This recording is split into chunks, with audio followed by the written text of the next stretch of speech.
exemptions from payment of customs duty. So in these exemptions, we are going to see all these aspects. First one, power to grant exemptions. So exemptions are divided into two types, general exemption and special exemption. General exemption means central government in the public interest can give this general exemption. Special exemption is also in public interest, but the only difference is that general exemption will be by way of notification official gazette, but special exemption is by way of special order. And general exemption, either they can give conditional or general. Absolute exemption, absolute exemption means no strings attached, completely it is exempted, whereas conditional exemption means it is exempted provided, like that they will put a condition. Whereas special exemption, exempt from payment of duty only under circumstances which are exceptional in nature. So whenever they cannot go to the parliament and get the parliament approval immediately, they will be giving special exemption by way of special order. Whereas general exemption, all these notifications which are published in the official gazette needs to be presented before the parliament and they need to get the ratification related to that. Okay, then conditional exemption, you can see here, valid up to 31st day of March, falling immediately after 2 years from the date on which grant variation in other than specified cases. Okay, so it is like conditional. What they are telling, so they are going to give the exemption up to 31st March, failing immediately after 2 years. Suppose within 2 years, if you are like sunset clause and all, they add up to this date only the exemption will be valid. This is an example of conditional exemption. And this is like special order. They will tell if the amount of duty leviable is equal to or less than 100, we don't have to pay duty, like that. By way of special order they can be bringing this. These are just examples. And power to grant exemption from payment of duty is given in section 25. So section 25, they will be getting power to grant the exemption, but thank God we don't have the specific exemptions to remember in exam for customs purpose, that is which goods are exempted and all, we don't have to remember. Okay, but the power to grant exemption is given in section 25 by way of notification official gazette. What is the effective date of this notification? Is it the date which is mentioned? Suppose if the date is mentioned, no issue. If the date is not mentioned, the date of its issue by the central government for publication in the official gazette, not the date when it is published. If there is a specific date mentioned, with effect from so and so date, this notification will come into force, like that if they say that date. If nothing is mentioned, the date on which it is issued for publication, but not the date when it is actually published. For example, it is issued for publication on 5th of March, but it is actually published in 8th of March. 5th of March will be taken as the effective date of notification. Again, this can be tested for MCQ purpose. And next, exemption through a special order, the date of its issue will be taken, and clarifications may be issued within 1 year from the issue of the notification, and this will have always a retrospective effect. So for example, if the notification is given on 7th of March and 7th March 2024, and after 9 months they have given one clarification related to this notification, will the clarification be effective from the date when it is issued, or it will be effective from the date of notification? It will be effective from the date of notification. And actually, coincidentally, these provisions are common even for GST. Okay, same provisions for GST, right there, same provisions for GST. Same provisions for GST. So therefore, if you remember in customs, the same will be useful for GST also. Then look into various exemptions here. In these various exemptions, first we need to understand this particular table. So section 13, section 23 subsection 2, 23 subsection 1 and section 22. So first let's try to understand what is that about each and every section. First we will see independently. Section 13 says that whenever the imported goods are kept in the port or airport, and if there is any petty theft called as pilferage, then in that case customs duty payable or customs duty not payable, customs duty not payable, and thereafter who will pay customs duty? So imported goods are kept under the control of a person called as custodian. So the goods will be under the control of custodian, and the custodian will be paying the customs duty with respect to this pilfered goods. And the custodian's obligation is that he need to restore back the goods. He will identify the goods and he will restore back the goods. As soon as the custodian restore back the goods, then this particular importer who initially did not pay customs duty, he need to pay the customs duty, and that money will be refunded to the custodian. It does not mean that only when the money is refunded to custodian, the importer has to pay customs duty to the customs department. Not like that. It is independent. The importer, as soon as the goods are restored back, he need to pay to the customs department. Thereafter, they will be giving it as refund to the custodian. Okay, but whether they refund to the custodian or not is not dependent on importer whether to pay customs duty or not. Okay, so you can see this. Section 13 talks about no duty on pilfered goods. Pilferage means what? Petty theft. Goods are pilfered, petty theft.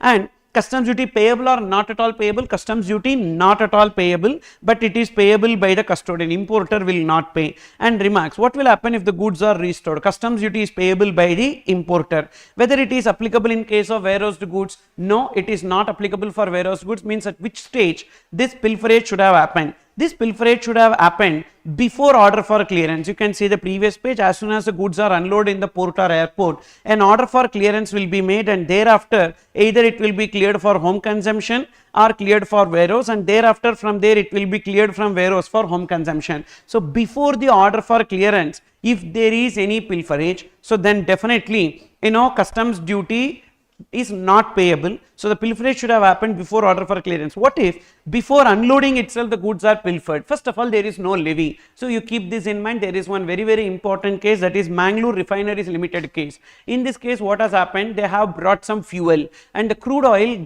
fell into the sea, and because of that, they have not paid the customs duty, but the customs department asked them, no, first you pay the customs duty, and whatever is the spilled over quantity in the sea, for that you claim some kind of benefit under customs. But for which they are telling it's a huge amount, we need to pay, cash outflow is more, so for that we don't have to first of all pay the customs duty. Finally, the Supreme Court is telling that yes, you are not required to pay customs duty. First of all, there is no levy. What is levy? The goods should have been imported into India. When it is not at all unloaded in India, why you need to pay customs duty? You are not required to pay customs duty. So that is this. So all these sections, whenever we are talking about at which stage it should have happened, so before unloading if it is happening, then we don't have to pay customs duty. After unloading if it happens, then these sections will be coming into picture. So there is no levy under section 12. Consequently, customs duty not payable as per Supreme Court decision when the goods are lost in transit. That is with respect to this.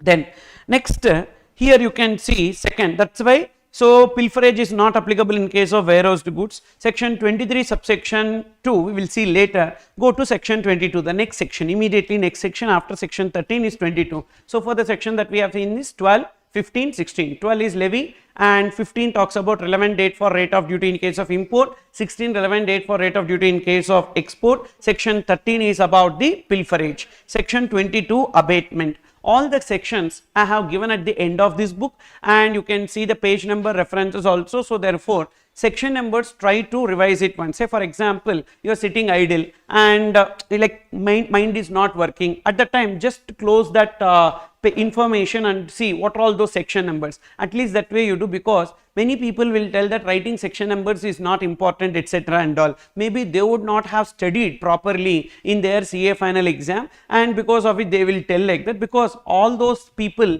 who we like someone who is telling us not to do something.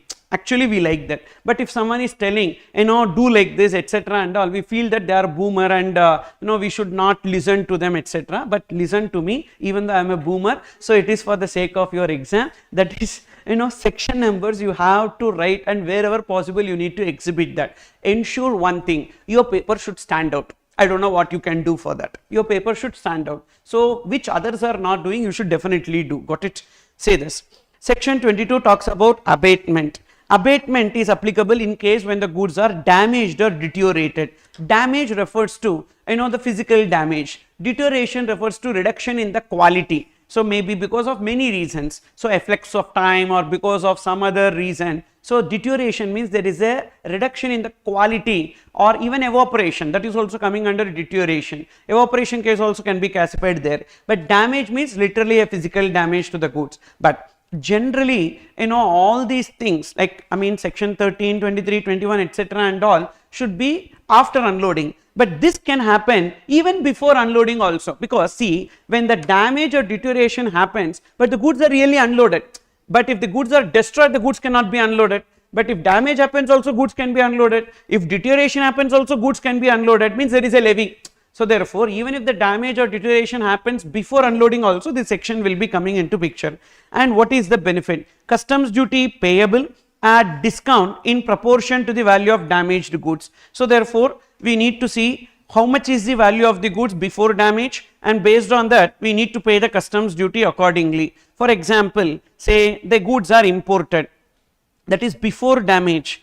Before damage, if you see before damage, the value of the goods before damage, and what is the customs duty payable?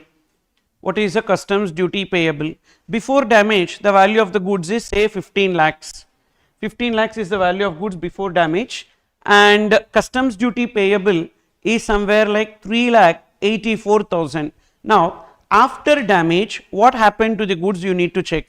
After damage, the value of the goods is somewhere like 8,45,000 is the value of the goods after damage. How this 8,45,000 can be ascertained? This 8,45,000 can be ascertained by way of auction. Okay, so customs officer,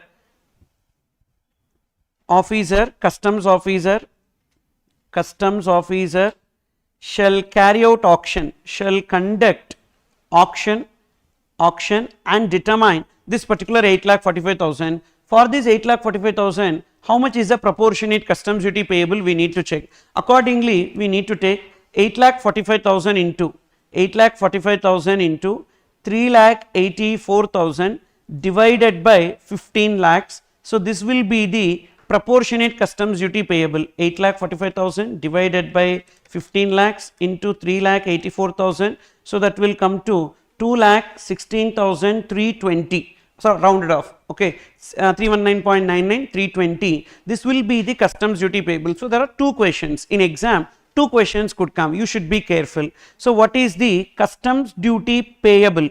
So customs duty payable will be 2,16,320, whereas how much is the abatement? Suppose if they ask a question related to abatement, the abatement will be 3,84,000 minus 2,16,320, that is abatement. Usually what happens is that customs duty payable we will write abatement we will write customs duty payable, because both the options will be there, because they coin the question in such a way. Okay, they coin the question in such a way because every MCQ option will be like, like a horror movie, wherein when we are thinking that one person is the villain, that person will not be the villain, some other person will be the villain. So like that only they create the options. 3,84,000 minus 2,16,320, that is 1,67,680 will be taken as the abatement. Carefully read the question what they are asking and accordingly determine the answer. Okay.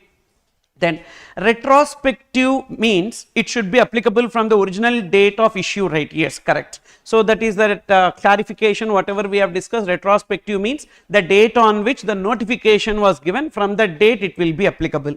So this is about this. Sometimes what will happen, they will give the quantity also. When they are giving the quantity, you need to take it accordingly to the quantity. For example, this before damage 15 lakhs is for 1000 units. But out of the 1000 units, say not all 1000 units will be damaged, say some 600 units will be damaged. Then you need to see based on quantity. For 600 units, what is the value before damage, and for 600 units, what is the value after damage, and accordingly, because when you are comparing, it should be equal for that purpose. So we need to do it accordingly then.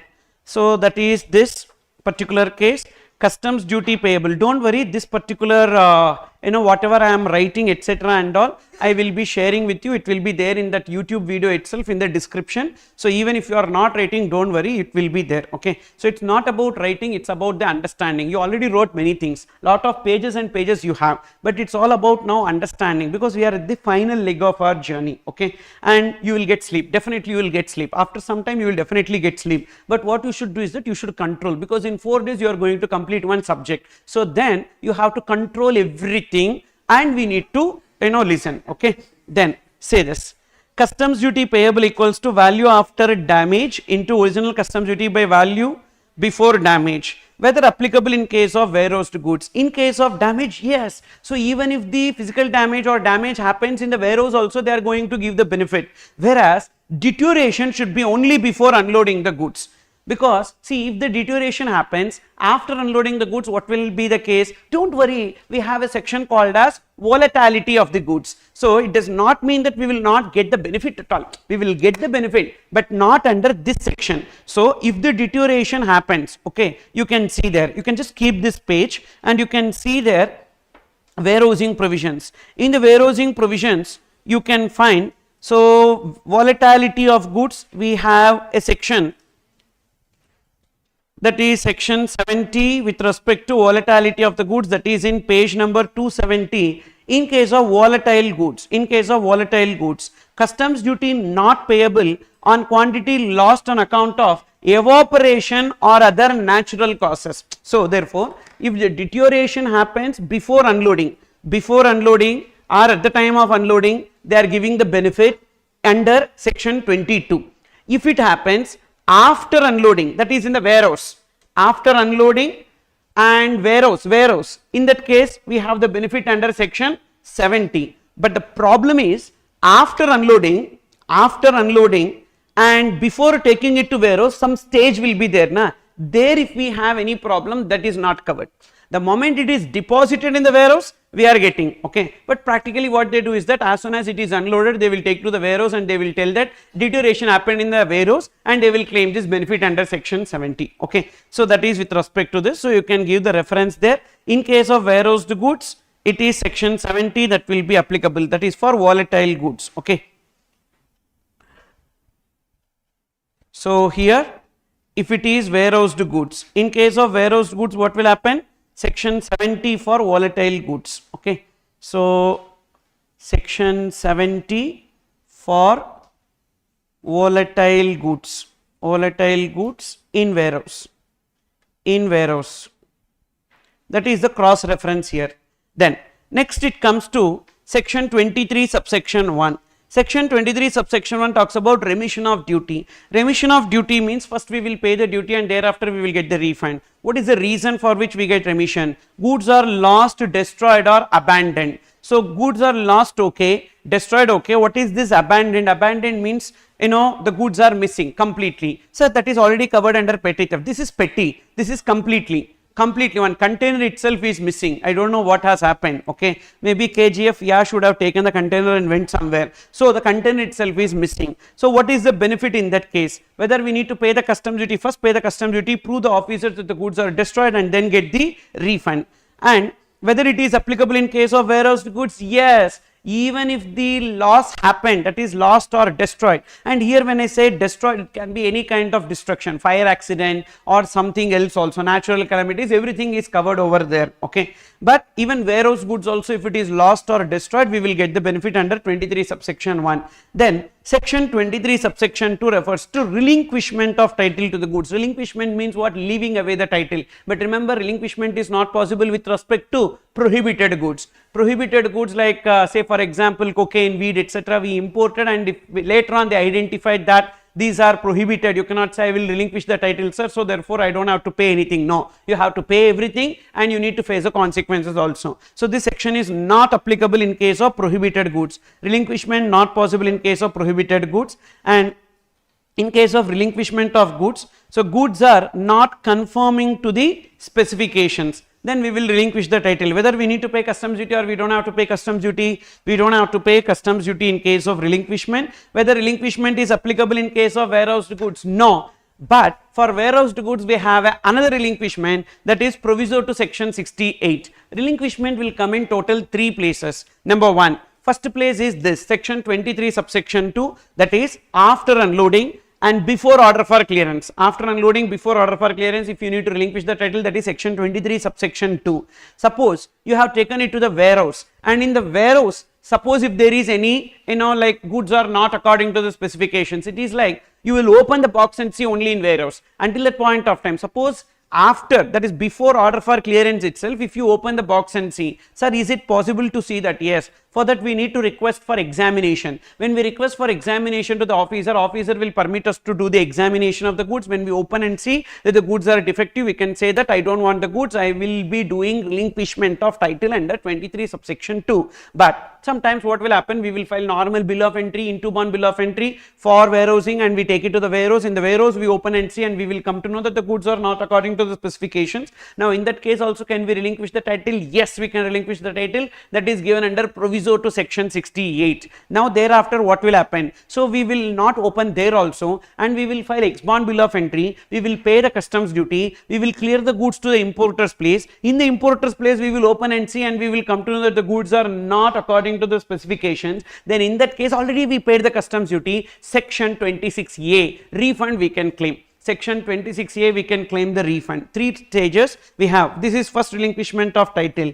The other relinquishment of title what we have is in terms of warehousing, and thereafter again we have in section 26A also. So that place also we have. You can see this in page number 275. I gave a connection to that. What are the three places where we have relinquishment of title? Page 275 you can see. Page 275 of this book. It is there in refunds under customs. Goods are defective or not according to the specifications. Suppose after unloading and before order for clearance, if you know that the goods are not according to the specifications, then you can relinquish the title. Under 23 subsection 2, that's what we just discussed. Customs duty not payable, and it is not applicable in case of prohibited goods or improper imports. Suppose the order for clearance is made. That order for clearance will be either for home consumption or for warehouse. And thereafter, before actual clearance, that is in warehouse, you came to know that the goods are not according to the specification. That is with respect to warehoused goods. Customs duty not payable. So again, you can relinquish the title under proviso to section 68. Customs duty not payable because it is still in the warehouse. You have not filed ex bond bill of entry. And whether it is applicable in case of prohibited goods or improper imports, no, same concept. Suppose if it is after actual clearance, within 30 days plus 3 months. Within 30 days it can be extended for a further period of 3 months. So this plus 3 months and all I have given in book many places, like plus like that. So plus, you don't write like plus like that in exam, because last attempt one student wrote plus only. We created to that time limit for revocation of registration. So 90 days plus 180 days like that. What is this plus? ICA will not understand, the evaluator will not understand where from this plus and all came. You need to write like a legal language, that is, so it is within 30 days or further extended time period of 3 months, like that. Okay, please write, don't remember like this and literally vomit it there the same way. So please write properly. Okay, this SMS language, shortcut language, etc. and all, don't write in the answer sheet. Okay, because not everyone who is evaluating is a Gen Z kid. You understood or not? So they are old people. Yeah, try to understand. Then, so within 30 days plus 3 months, so we can relinquish the title under section 26A. And what will happen here? Already I paid the duty at the time of clearance itself, so therefore I will get the refund. How much refund I will be getting? 100% of customs duty paid I will get as a refund, not just like 95, 98 like that, not like duty drawback. 100% I will get as refund. But it is not applicable in case of prohibited goods. It is a common point in all the three places. And improper imports also not applicable. Extra, you need to remember 2 more cases, that this section 26A is not applicable in case of perishable goods, also in case of used goods. The moment the goods are used does not mean to identify whether it is defective or not. Use here refers to the commercial use. Okay, use refers to commercial use. Use refers to commercial use, not just to identify whether it is defective or not that use, commercial use. Then in that case, so these are the 3 places. So therefore relinquishment of title can be tested anywhere, and you be careful with respect to your answer explanation. They will not give a theory question, but they will give you the application based question, like so and so person imported and they kept it this place and thereafter it happened like this. So determine which benefit under Customs Act is applicable, like that they will create a question. Then that is about this relinquishment. And how will this value be ascertained? That is, in case of abatement, how the value will be ascertained after damage? Already I told you, customs officer shall conduct the auction and it will be ascertained. So that is what it is. Value ascertained by the officer or gross sale proceeds in case of sale by public auction or tender or any other manner. Then next we have section 21, derelict jetsam flotsam. So this is referring to like all imported goods which are imported, and that imported goods like not in the same form, not like a original import, not in a regular fashion. So there is a ship which got derailed and some goods are thrown out of the ship to save the ship from sinking, that is jetsam. and thereafter we have float SAM. Those goods which are thrown into the sea will continue to float, that is called as float SAM.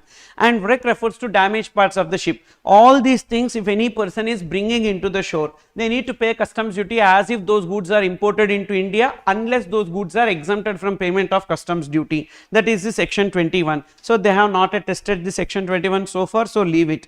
Then we have a very important section, that is section 20. But before that, when which section will be applicable at which stage, you can see this particular chart.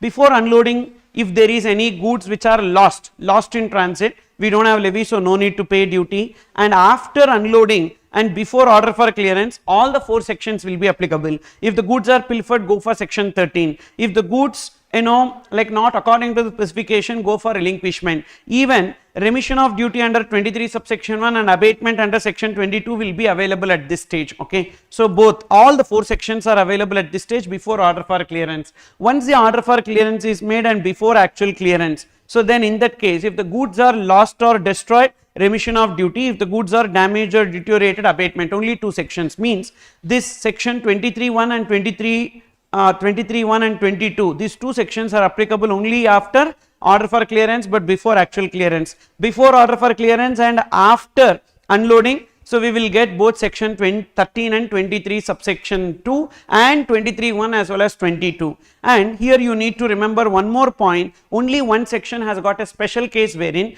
even before unloading, if it happens also, we will get the benefit, that is in case of damage or deterioration.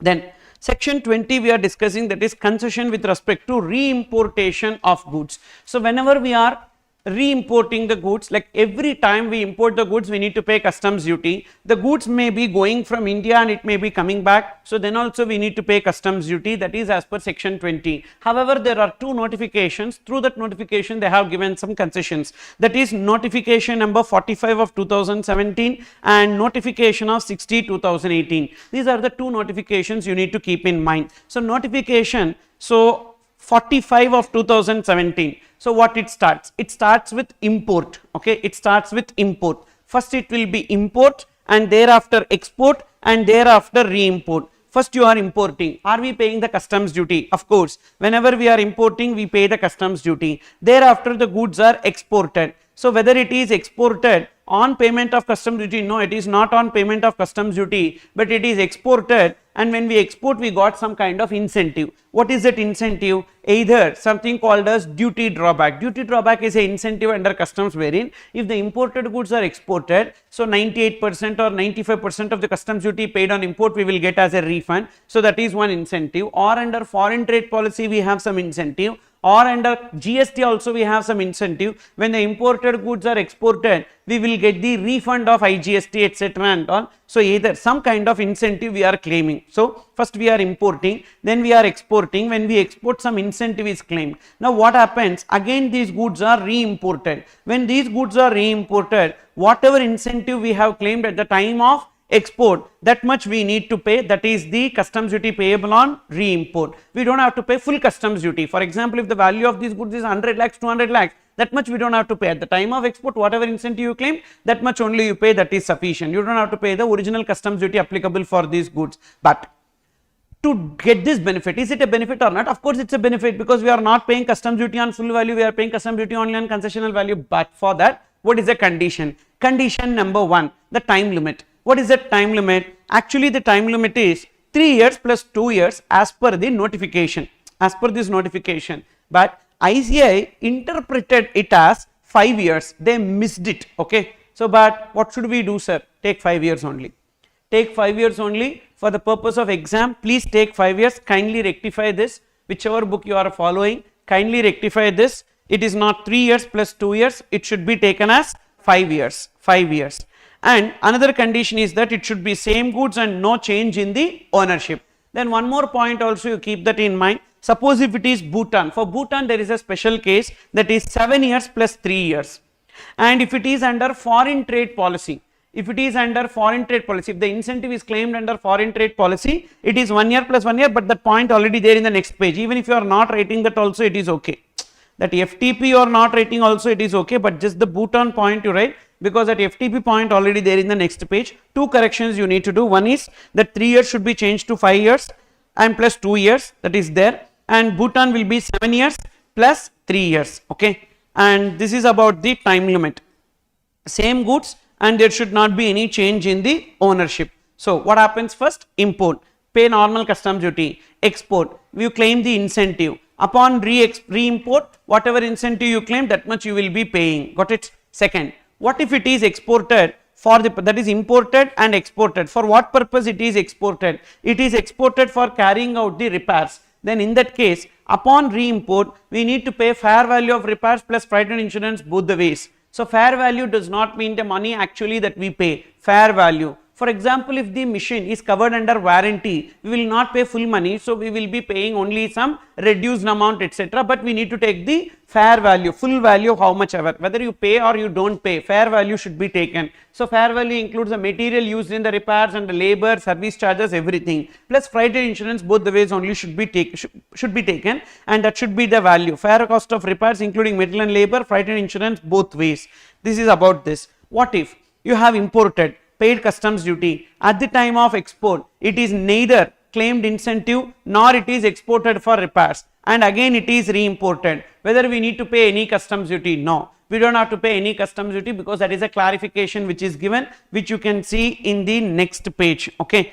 So if goods are exported are not subject to any incentive, point number 4 you see, if goods exported are not subject to any incentive or exemption and not exported for repairs, then upon re-import, customs duty payable or customs duty not payable? Customs duty not payable, okay. Then next one, even IGST will be payable the same way. So this is the value, assessable value under customs. So that is common for basic customs duty, social welfare surcharge, IGST, everywhere it is the same way. Means not that IGST will be payable on full import value, even on re-import IGST also payable at the same concessional value only, and IGST payable on fair cost of repairs including material, labor, freight, insurance both ways, which means while computing IGST usually we add the basic customs duty, social welfare surcharge, whether we need to add, that we need to add, no doubt, but what I am trying to convey is that, so the valuation don't do separately for the purpose of customs and separately for the purpose of GST, it is the same.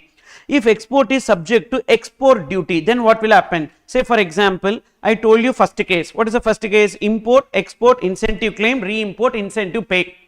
Import, export for repairs, upon re-import pay fair value of repairs, customs duty and fair value of repairs plus freight and insurance both ways. Import, export, neither incentive claim nor exported for repairs, upon re-import what we need to do? No customs duty. Now fourth case, import, upon export we have paid the customs duty on export. Usually exports are exempted, no need to pay customs duty, but sometimes on export we are paying customs duty. Upon re-import, what is the situation? Simple, whatever customs duty we paid on export, that we can claim as a refund. That refund is given in section 26. That refund is in section 26. You can see, if export is subject to export duty, then upon re-importation, refund of customs duty paid can be claimed in terms of section 26. So this is there in the refunds. So you can check that refunds chapter, so which is in page number 274. In that I have given section 26. When the goods are exported on payment of duty and imported otherwise than as a resale, that is rejections or returns, etc., it is coming back. So first I am exporting, and upon export I paid the duty and it is coming back, maybe because the sales returns happened or rejection happened, then in that case whatever customs duty that I paid on export, that I will get as refund. 100% customs duty paid on export I will get as refund. What is the time limit within which I need to get it back? That is from export, what is the time limit within which it is to be returned back? Within 1 year, not 6 months. 6 months is the application for refund. So within 1 year it should come back, okay. And as soon as it comes back to me, import. So from the date of import, within 6 months I will make an application for refund. So 6 months from the order for home consumption I will make application for refund. And customs duty, again when I am importing, whether customs duty payable? No. Why customs duty not payable? Because at the time of export, is it for incentive? No. Is it for any repair? No. So therefore upon re-import we don't have to pay customs duty. So they can blend these two and they can make a question. That is, this notification 45/2017 and section 26, blending this, they can make a question they have not yet tested. So definitely there is a possibility. What they will do is that first a person has imported the goods and on import he paid the customs duty. Thereafter he is exporting the goods. Upon export also he is paying customs duty and those goods got re-imported. In such case, whether customs duty paid on export is available as a refund. What is your answer? Yes, customs duty paid on export is available as a refund. Condition number 1, the same good should have been returned and it should be returned within 1 year from the date of export. Then how much ever customs duty paid on export we will get as a refund. Now another question they will ask, that another question will be on re-import whether any customs duty payable. You claim on export whatever customs duty you paid that you are getting as a refund. On import whether you have to pay any customs duty because it is imported, re-import, whether you need to pay any customs duty, no. In that case the benefit of notification as it is within 1 year, but the time limit is 5 years, correct, 5 years plus 2 years. So therefore it is within 1 year only it is coming back, and when it is coming back at the time of export we did not claim any incentive, and the time of export it is not for repairs. So whenever it returned we don't have to pay customs duty. That is this connection. Customs duty not payable on re-import on account of section 20 read with relevant notification. That notification is only that notification number 45 of 2017. You can give the page number reference here and this page number reference you can give there. Next, what is the time limit within which the grant of refund should happen once we make application for refund? What is the time limit for making application for refund? As and when the goods are imported, within 6 months we need to make application for refund, and as and when we make application for refund, from there within 3 months they will grant refund but no interest. If they are not granting refund within 3 months, then interest will be payable at the rate of 6% per annum. In case of GST, this 3 months will be 60 days. We don't have 3 months and all, here only we have 3 months. Okay, so in GST it is 60 days. 60 days in case of GST, 60 days in case of GST, and this 6% per annum will be same, no change. Even in GST also it is 6% per annum only. So this is about the refund. That point only I have just connected it there. In exemptions also, that whenever we are making export on payment of duty, so then section 26 will come into picture.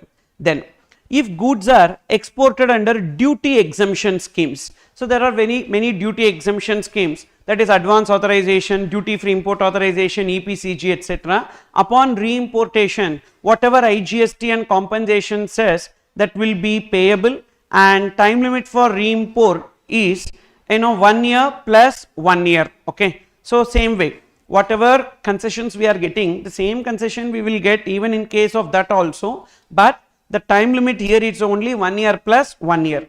And this point already we discussed, exported and imported goods should be same and ownership should not have changed, that also we have seen. And this particular notification 45/2017 is not applicable to 100% EOU. Why? Because usually in case of 100% EOU, original import itself they are not paying customs duty. So therefore upon re-import also they do not have to pay customs duty. Just because you apply this notification, they will end up paying customs duty. Okay, so anyhow they don't have to pay customs duty 100% EOU. Or unit in FTZ also they are not required to pay. And public or private warehouse, because anyhow when the goods are deposited in warehouse we don't have to pay customs duty. Because of applying this they will end up paying some customs duty, they don't have to pay anything. And tobacco and petroleum products, which is under Central Excise Act, so therefore on that also this will not be applicable. So these are some cases where this notification will not be applicable. It can be tested along with the question, practical question, they can connect it as one theory point. Okay, that is, what are the 4 cases? 100% EOU, unit in FCZ, private or public warehouse, tobacco or petroleum products. Then there is one more connection also to this, that is in GST. If the goods are taken outside India for exhibition, when the goods taken outside India for exhibition, it is not a supply, because first of all it is not covered under 71A or 71AA or B or C, nowhere it is covered. Won't it come under disposal of business asset on which IT is available? No, it will not come, because the goods are taken outside India for exhibition and after exhibition it will come back, so it is not permanent transfer or disposal of business asset on which ITC is available. So consequently it is not a supply. When it is not a supply, even it it will not come under zero rated supply. But what happens is that there is one section 31 subsection 6 which says that sale on approval or return basis. So 31 subsection 7, sorry. So in case of sale on approval or return basis, when the goods are taken outside India and if it is not brought back within 6 months, on expiry of 6 months it is deemed that the goods are sold and we need to raise the invoice. So now in that case, what if the goods are returned back after 6 months? In case of goods taken outside India for exhibition, upon bringing it back within 6 months from the date of export, customs duty payable or customs duty not payable? Customs duty not payable. Why? Because at the time of export, we are not claiming any incentive. Why we are not claiming any incentive? Because, first of all, when the goods are taken outside India for exhibition, it is not a supply. As it is not a supply, it's not a zero rated supply. As it's not a zero rated supply, you cannot claim the refund. As you cannot claim the refund, so upon returning it, so there is no question of any incentive claimed at the time of export. So that's why upon re-import we don't have to pay customs duty. That is this point. That's what I told you. If goods exported are not subject to any incentive or exemption and not exported for repairs, then upon re-import customs duty payable or not payable? Customs duty not payable. Okay. Suppose if it is exported and it is not brought back within 6 months, on expiry of 6 months it will be deemed to be supply and we need to raise the invoice under section 31 subsection 7. We will raise the invoice because of deemed to be supply, goods not brought back within 6 months. In that case, as we raise the invoice, can we claim the refund? Of course we can claim the refund. When we claim the refund, whenever the goods are not sold but brought back after 6 months, then in that case whether we need to pay? Yes, of course we need to pay whatever incentive we claim. This is there in GST also. So first, after 6 months we treat it as export and we paid the, we claimed the refund. When we claim the refund, when the goods are returned after 6 months, whatever refund we have claimed, we need to pay. That's already covered here itself. But why it is specifically not given here? Because what refund we are claiming? GST refund. That's the reason why it is not connected to customs. But whether any customs duty is payable at the time of import? No, we are not required to pay any customs duty in this case. Then, so maybe they can merge these two and ask in IBS for GST and customs related questions also. If not in GST also, there is a possibility of asking all these things in IBS. So when you prepare only 5 subjects, at least prepare that fully. You understood? You understood what I am telling? 5 only. At least that we will prepare fully. Anyhow, SPOM A and B, gone. Okay. At least this we will prepare properly so that any question that comes in IBS you will be able to write. Then notification number 60 of 2018. Here what will happen? First there will be export. There first it was import. Okay. Then it will be export. First export and thereafter it is import. Thereafter it is re-export. And here you are importing, you don't have to pay customs duty here. First you have exported, the same goods imported, we don't have to pay customs duty here. But what is the time limit? From export to import, if it is reprocessing, refining, remaking, it should be 1 year. Usually manufacturing defects. Suppose because of the usage, then repair or reconditioning, then it will be notified goods 7 years and other goods 3 years, and in both the cases it is 10 years for Nepal and Bhutan. And what are those notified goods? Certain machineries, computers and color TV, etc. These are those notified goods. So first we are exporting and then it is imported. Time limit 1 year. For repair, remaking, not for repair, reprocessing, refining, remaking 1 year. Repairs or reconditioning, notified goods 7 years, other goods 3 years, 10 years in case of Nepal and Bhutan. Once the goods are imported and thereafter whether we need to pay customs duty on import? No. And it should be re-exported. What is the time limit within which it should be re-exported? 6 months plus 6 months. And imported goods and re-exported goods should be same, and importer at the time of importation executes a bond. What if it is not re-exported within the time limit of 6 months plus 6 months? Then customs duty payable on import. Also, what if it is not brought back within this time limit? Then also customs duty payable on import. See, first you need to remember the concession. Concession depend upon the conditions. If any one condition not satisfied, then we will not get the concession and we need to pay the customs duty. Then here from export to import, if there is any loss, process loss, in that case will it be okay? Yes. From export to import, if there is any process loss, again import to re-export, if there is any process loss, it is okay, that will be permitted. That is this: if any loss of imported goods is noticed during such operation, such loss shall be exempted from whole of the customs duty upon satisfaction of ACDC of customs. And customs duty not payable on import, provided goods are re-exported within the stipulated time as above and the conditions are fulfilled. Then next, denaturing and mutilation of goods. As soon as we imported goods and these goods may be having twin purpose, depending upon the purpose we need to pay the customs duty, and when by doing denaturing we will make it unfit for other purpose. So in class I gave an example of this H2SO4 sulfuric acid. Sulfuric acid used in laboratories will have a very nominal customs duty, whereas used in production will have a high customs duty. So we denature it and make it unfit for production, so that we pay only the lower customs duty, that is known as denaturing. Owner of the goods will make requests for denaturing, example diluting the chemicals. And mutilation. Mutilation means usually some goods when it is imported in its original form we need to pay high customs duty, whereas if it is imported in the form of parts we don't have to pay like high customs duty, and nominal customs duty is payable, but what we need is only parts, but we are importing it as a machinery, a second hand machinery, etc. and all. So break the machinery and make it unfit for using as a machinery, only the parts required will be taken, so that is known as mutilation.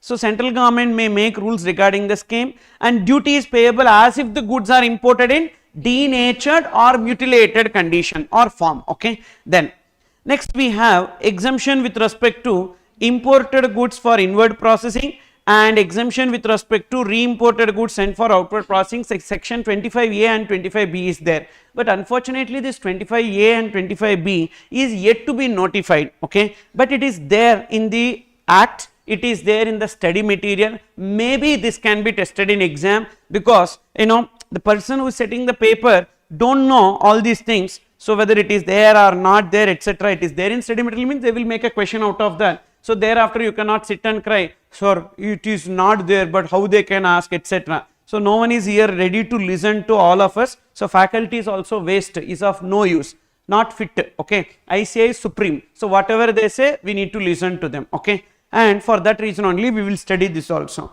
Inward processing or outward processing here, try to make note of this quickly. So first, there is a person in India who is sending the goods outside India for repairs or process, but this is different from the two notification. Here it is manufactured goods in India which are exported for repairs or process. That whatever we have discussed is that notification 45/2017 import, export, then re-import. Okay, whereas notification 60/2018 export, import, re-export. Okay, but this is simple. Goods which are manufactured in India, which are exported for repairs or process outside India, and thereafter it is imported, and it should be imported within 1 year. Whether customs duty payable or customs duty not payable, customs duty not payable. Simple. Same way, when the goods are manufactured outside India and it is brought to India for what? Import for repairs or process.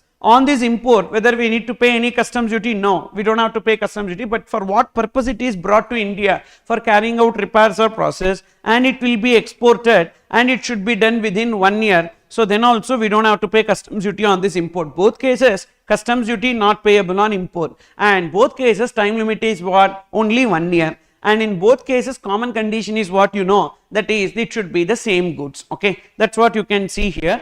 Inward or outward processing. Inward processing means we do process in India. Outward processing means outside India. For repairs, further processing or manufacture, time limit in both the cases will be 1 year, 1 year from the date of import, from the date of export. Condition, it should be same goods, identifiable, same goods, applicable for notified goods, but that notified goods are yet to be notified. Okay, but this section is there, That is with respect to this. With this we completed exemptions under customs.